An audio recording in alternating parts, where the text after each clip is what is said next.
Hello, ladies and gentlemen. Welcome back to the channel. Happy Thursday, everybody. Hope your day and your week have been going very well so far. Got a new day, which of course means a new MLB Player Prop video to share with you guys. But first, as always, people, please make sure to go ahead and hit the subscribe button, hit that like button, and drop a comment down below. It helps the channel grow, and it really does mean a ton to us. With a new day comes some new opportunities to go ahead and make some money. I have 4 MLB Player Props to go ahead and share with you guys in today's MLB slate. But first, before we dive into today's picks, unfortunately, we have to do a quick little recap of how we did last night. And look, guys, I always say I can't come out here and celebrate my wins if I don't also acknowledge my losses. And last night are the nights you have nightmares about. 0-5 performance, and of course, right when we increased our units to 1 unit per play, 0-5 last night was just a disastrous performance. Really bad across the board. The unders, the guys all crushed the lines. The overs, they didn't even get a hit. Disastrous night. No excuses, no running from it, no hiding from it. We sucked last night. Bad, bad, bad. A lot of people commenting that the vacation ruined the momentum. You're probably not wrong. Me going on vacation in the middle of the hottest MLB streak of my life probably hurt a little bit. But here's the silver lining, guys. There's 162 days of Major League Baseball, give or take, right? Every team plays 162 games minimum, plus the playoffs if you include all that. There's a lot of baseball in a season. We're not even halfway done. So there's a lot of baseball to go. We're going to have bad days like yesterday. This probably won't be the only reverse sweep we have this year. So yeah, it sucks and it's unfortunate, but we're going to have bad days, especially when we're doing videos basically every single day. We're going to have bad days here and there. Hopefully not too many as catastrophic as last night. But if you watched me on this channel for a while, whether it be NFL, NBA, MLB, when I have a night like last night, I typically bounce back pretty strong. So yes, we sucked last night, but I think that opens up some opportunities to have a better day today. Can't get much worse than last night. Yeah, I went to bed last night being like, damn, this intro in today's video is going to suck pretty bad. That was just a horrible performance. So if you guys are watching today, please comment stank down below in the comment section, because that's what happened yesterday. I stank it up. I stunk it up, I guess, is the proper English term. Those picks were stanky, though, so comment stank down below if you're watching today's video. Again, you got to laugh when you have stuff like that. I know a lot of you probably aren't laughing at me, especially if you rode the picks, and I do apologize for that, but welcome to sports betting. You have some great days. You have some days where you go 5-0 or 4-1. You're going to have some days where you go 1-4 and 0-5. But no more harping on the past. We got new picks today, 4 new player props coming your way. Let's go ahead and dive right into today's picks. You know it's bad when your girlfriend looks over at you and goes, damn, you suck tonight. That's not a great when your girlfriend who doesn't even sports bet looks at you and says, man, you suck. You know you're having a rough night if that comes out of her mouth. But love her, but my goodness, the final blow after what's already a brutal night. But all right, jumping into the outlier screen, new day, all the negativity, throw it away. Let's dive into today's picks. First player prop in today's slate comes from the Blue Jays Phillies game, 3:07 p.m. first pitch. We're going Vladimir Guerrero Jr. of the Blue Jays over 1.5 hits, runs, RBIs. We're grabbing it for -135 over on DraftKings, but it is available on multiple sports books for varying odds. As always, guys, make sure to shop around for the best sportsbook odds available. Now, we did ride this player prop, I believe was Tuesday night, and it did not hit. We're running it back here on Thursday night, hoping for a little bit of a different result. And the data, like we talked about in Tuesday's video, is still pretty strong a couple days later. 7 of his last 10 games, he's cashed the over, averaging 2.2 hits, runs, RBIs per game over the last 10 games. And again, that's that game on Tuesday. We had bet his over hits, runs, RBIs, and he did nothing. 0 hits, 0 runs, and 0 RBIs. But overall, pretty strong numbers. Again, 7 of the last 10.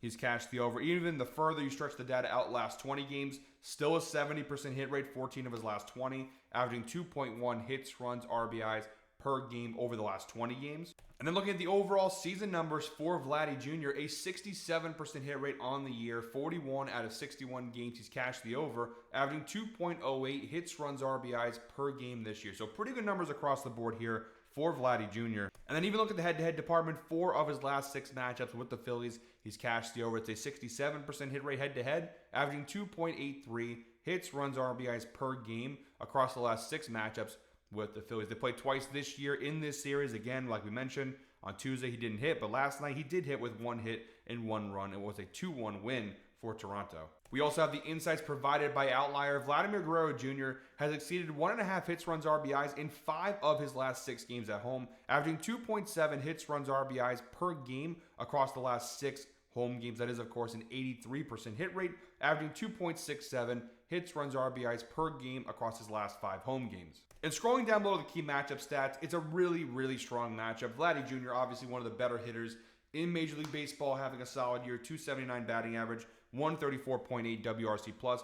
Versus left-handed pitchers, though, although a much smaller sample size, the numbers are really solid. 333 batting average, 187.1 WRC plus. Really solid increases there when facing off with left-handed pitchers like Jesus Luzardo. Now, we unfortunately don't have any head-to-head data between Vladdy and Luzardo. But looking at Jesus Luzardo, all of his numbers are fine. They're not great, but they're not terrible.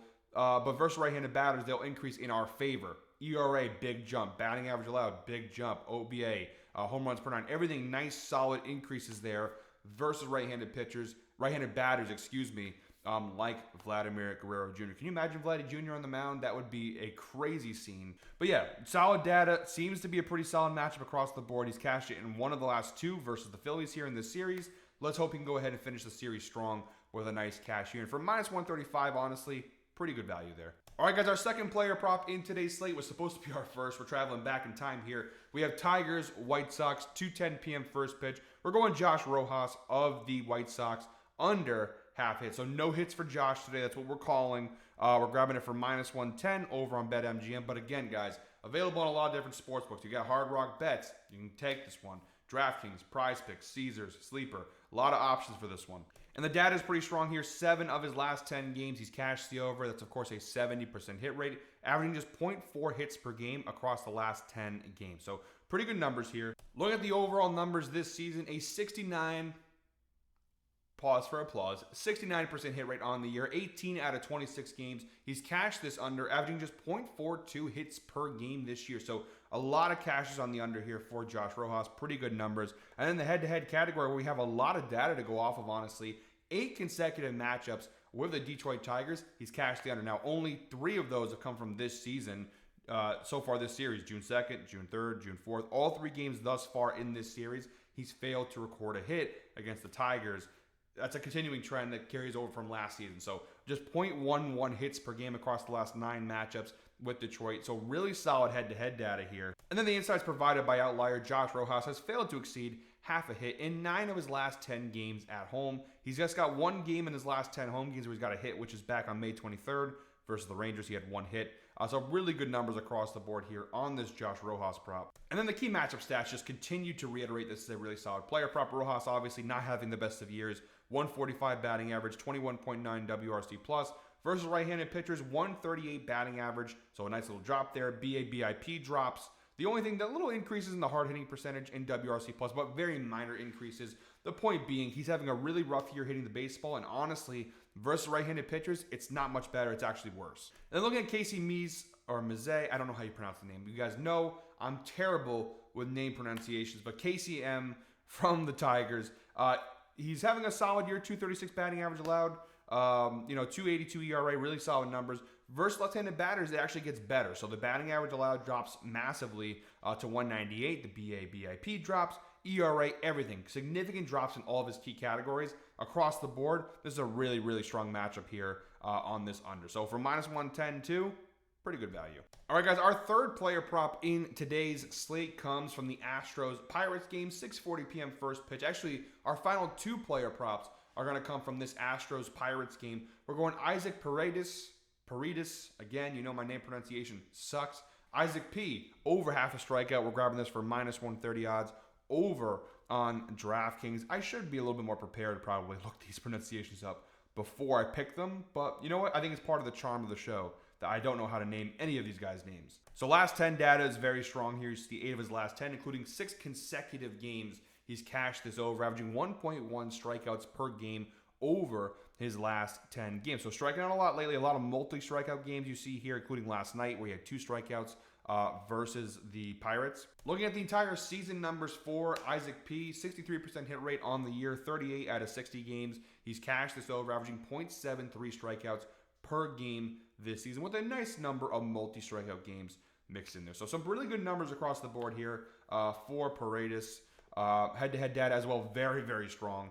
10 of his last 11 matchups with the Pirates, he's cashed the over. It's a 91% hit rate, averaging 1.18 strikeouts per game across the last 11 matchups with Pittsburgh. So really solid numbers, a lot of head-to-head data here. What's funny is, across those last 11 matchups, he's played with 3 different teams. Started off with the Rays, then he goes over to the Cubs, and now over with the Astros. So just since June of last year, he's worn 3 different uniforms. So in one calendar year, he's worn 3 different uniforms, all playing against the Pittsburgh Pirates and having success with this strikeout number wherever he goes. And then, of course, the insights also provided by Outlier. Isaac Paredes has exceeded half a strikeout in 4 of his last 5 games on the road, including 4 consecutive road games. And by the way, 2 of those road games were against this Pittsburgh Pirates team, averaging 1 strikeout per game across the last 5 road games. 80% hit rate. Again, really phenomenal numbers across the board here on this strikeout prop. And looking down below here, the key matchup stats: Paredes versus Mitch Keller. Only 2 plate appearances, since 2018. So not a huge sample size there. Not much has gone on. 0, 0, 0, 0 across the board. So it's a very small sample size. We don't really have much to go off of here. Really what I'm looking at is down below here. Paredes has a 17.9% strikeout rate versus right-handed pitchers, which is solid. It's not the best numbers you're going to see on these player props, but a solid number. But the key thing here is that Mitch Keller, 24.6% strikeout rate versus right-handed batters this year. So those 2 numbers being green obviously just means there's an increase, but 17.9 versus 24.6. The fact that Paredes is striking out as much as he already is this year, parlay that with the fact that you have Mitch Keller, who has a pretty high strikeout rate on the season. And I think you got a really solid player prop on our hands here. And for minus 130, again, not bad from a value standpoint. And our 4th and final player prop, guys, in today's slate, again, sticking with this same Astros-Pirates game, 6:40 p.m. first pitch. We're going Brian Hayes of the Pittsburgh Pirates under 1.5 hits, runs, RBIs. We're grabbing this one for minus 130 over on BetMGM, but also available on Hard Rock, DraftKings, Sleeper, Underdog, all those good sports books. Data is also solid here. 7 of his last 10 games, he's cashed the under, averaging just 1 hit, run, RBI per game across the last 10 games. Look at the last 20 game data, still strong, 65% hit rate, 13 of his last 20, averaging 1.2 hits, runs, RBIs per game over his last 20 games. And then even looking at the season data as a whole, a 58% hit rate on the season, 33 out of 57 games he's cashed the over, averaging 1.42 hits, runs, RBIs per game this season. So like I said, really solid numbers across the board here. Not the best numbers you're ever going to see from a player prop that I hand out, but really solid, 58% on the year, 70% last 10, 65% last 20. Those are really solid numbers. And then from a head-to-head perspective, 3 of his last 5 matchups with the Astros, he's cashed the under, averaging 1.2 hits, runs, RBIs per game across the last 5 matchups with Houston. Now, they played 2 times so far this year in this series. He's cashed the under in both games. Last night, he did get a hit, but no runs and no RBI. So really good numbers here across the board for Brian Hayes. And then we also have the insight provided by Outlier. Brian Hayes has failed to exceed 1.5 hits, runs, RBIs in 13 of his last 17 games. So that's a really nice insight provided by Outlier. By the way, guys, shout out to Outlier, the sponsor of today's video. We do offer a link down below in the description that gives you guys a 7-day free trial to go ahead and check it out for yourself. Some really solid data and information. Now, I know yesterday we had a terrible day, but we're 70-58 on the year. So yes, yesterday was bad, but we're having an overall very solid year. More winners than there have been losers. And that's in large part thanks to Outlier. So make sure to go ahead and check it out. Link down below in the description. 7-day free trial. It truly is the best sports betting tool on the market. But yeah, 76% hit rate over his last 17 games, 13 of his last 17. Really solid numbers. And honestly, take this this big game versus the Diamondbacks out of there. That one average is not completely accurate because a lot of zeros on the board over his last 17. And then looking down below here, Brian Hayes versus Framber Valdez since 2018. 6 plate appearances, just a 167 batting average. So he has 1 hit off of him in 6 plate appearances. Looking at Brian Hayes this year, 223 batting average, 58.4 WRC plus. Not great numbers to begin with, but versus left-handed pitchers, those numbers all drop pretty significantly to 191 batting average, 12 WRC plus. Again, much smaller sample size. Only 48 batters faced that were 48 left-handed pitchers faced. He's only faced 48 pitchers this year that are lefties, so it's a much smaller sample size. So take it with a grain of salt. But when he has faced off with left-handed pitchers, he hasn't had the kind of success he has versus right-handed pitchers. And let's be honest, even versus righties, I don't know if you'd call that a lot of success. And looking at Framber Valdez here, solid numbers, really good numbers actually, and they do all drop versus right-handed batters. Not much though. They're minor decreases, ERA, batting average allowed, and WOBA. They're all minor decreases, but the more important thing is they don't go up. So really solid numbers, solid matchup. I think it's a really good player prop. And again, the value in these props have been really solid. Minus 130 I think is a very strong value for a player prop of this caliber. So guys, that is it for me today. Thank you very much as always for watching. One more time, please make sure to go ahead and hit the subscribe button, hit that like button, and drop a comment down below. We'll be back tomorrow with another MLB Player Prop video. Our Freaky Friday 5-leg parlays coming your way in tomorrow's video. So if you aren't already, please make sure to go ahead and subscribe to the channel. Until then, I hope you're all winners. Let's go ahead and make some money. Come on, boys and girls. We're very inclusive here. Let's go ahead and make some money. Everybody out there, let's go ahead and win some bets.